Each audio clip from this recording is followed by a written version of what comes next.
Hello, CHS family. I've asked Liam to give suggestions for family and friends that aren't directly affected but are sounding board for co-victims. I'm glad you tapped in. Today we're discussing supporting loved ones coping with the loss of someone to murder. It can be especially challenging because of the trauma, anger, confusion, and shock that may accompany their grief. In a multi-part series, I want to offer some compassionate ways to support them.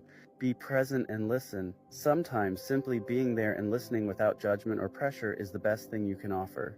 Let them express their emotions freely without trying to fix things or provide answers. Acknowledge the unique and profound pain they're experiencing. Avoid saying things that might minimize the trauma, like everything happens for a reason. Instead, affirm their feelings with statements like, I can't imagine the pain you're feeling, but I'm here for you. Be patient with their grief. Grief from homicide can be a long, non-linear journey.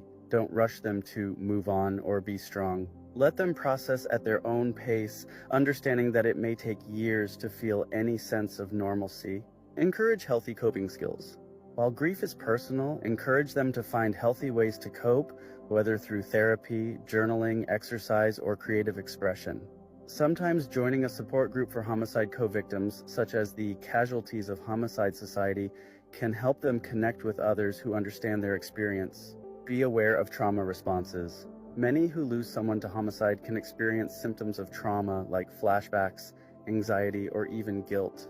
Encourage them to seek professional help if you notice signs of trauma. Trauma-informed counseling can be invaluable in processing both grief and trauma. It's been 5 years since my loss. I'm grateful that your founder, Tony, recognized the experience-based help that as co-victims we can share. Tap into the next video for more suggestions on supporting those coping with co-victim trauma. Thank you, Liam. As he mentioned, please come back for the next video, providing more suggestions on supporting from the inside. Welcome to the second video on ways to provide support to co-victims. I'm still learning myself, so I can't do this alone. Are you still there, Liam? I'm here with you, Tony. If you've tapped in again, you're one of the good ones. As survivors of homicide, we know that standing by and watching this type of pain is difficult, especially with someone dear to your heart. By being compassionate, patient, and consistent, you can provide the steady support they need during this painful time. I hope that with my suggestions you have a better understanding and a little more knowledge of how this grief can be overwhelming and may even affect the ability to handle everyday responsibilities, things they likely won't ask for help with, such as practical needs like cooking meals, taking care of household chores, or running errands. Give them one less thing to worry about as they may be mentally struggling to get through each day. No one knows just how important it is, having a team of supporters behind you until we face these situations. A great start to being that person is educating yourself, just as you've chosen to do by joining us. Thank you. We hope to see you tap in for the next part of Liam's informational videos. As a co-victim myself, it was a harsh reality that once my son's services were over, our pain stays with us, even years afterwards. Others go on with their lives, while we are left to learn to live a whole life that doesn't include our loved one. In my case, my son is gone, and no one understands that better than someone that has actually lived this truth. At Casualties of Homicide Society, our peer crisis sponsors are available for you with first-hand experience-based assistance. CHS steps in whenever needed, but there will be times when we only want those closest to us to hold our hand or hear our cries. So Liam is back to give some insight on how you can support co-victims in the aftermath. Welcome back. Did you realize that co-victims tend to get overlooked soon after their loved one is laid to rest? Check in regularly. Over time, people may stop asking how they're doing, assuming they've healed.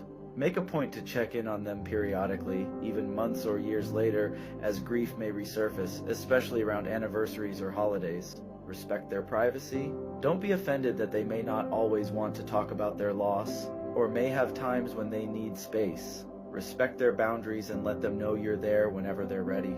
Every act of support, no matter how small, reminds them they are not alone in their loss.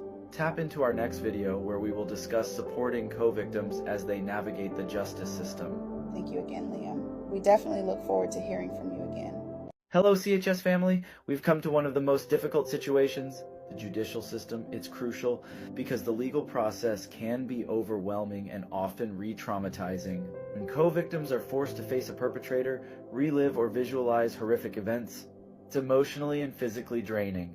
Simply being present with them as they attend hearings or engage with law enforcement can provide comfort and strength. Supporting from the inside is a challenge, so this is a great time to help them find resources and advocates such as CHS. They can share their experiences and explain the steps of what they should expect at each stage of the process. In our next video, I'll provide more details on supporting co-victims in the court process. Tony? I'm here, Liam. I appreciate your time and efforts with this difficult subject. I'm sure what you have for our next video will be just as important. To my CHS family, I hope you'll tap in with us. Casualties of Homicide Society can't do this alone. The more you know, the better support you'll provide. With the information Liam is sharing on supporting co-victims, it enables you to support the people you're close to, as well as so many others. So please consider volunteering with our nonprofit organization where you can help us support the hundreds of families in need right in our areas. Find our information on all social media platforms today and join our team tomorrow. Tony wasn't able to be with us today, but we're going to check in with Liam now and see where he is in his series. Today we'll wrap up the last of my suggestions with respect their wishes in court proceedings and encouraging patience. Some co-victims may wish to be actively involved in every hearing, while others may find the process too painful to witness. Respect their personal boundaries and support their choices about attending or participating in proceedings. Lastly, be patient with delays. Cases can take months or even years to conclude. Prepare them for the possibility of delays or setbacks, as these are common in the justice system. Help them find healthy ways to cope with this waiting period and remind them that delays are often procedural rather than personal. I hope I was able to give some valuable insights in the short series. Contact CHS for any further needed support. Thank you. Thanks, Liam. Casualties of Homicide Society appreciates what you've done.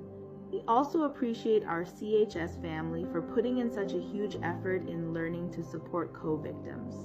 We hope that you'll decide to use this information with your loved ones and others. We are always seeking volunteers to help us build a strong support system. Contact us through the email provided near this video to get started today.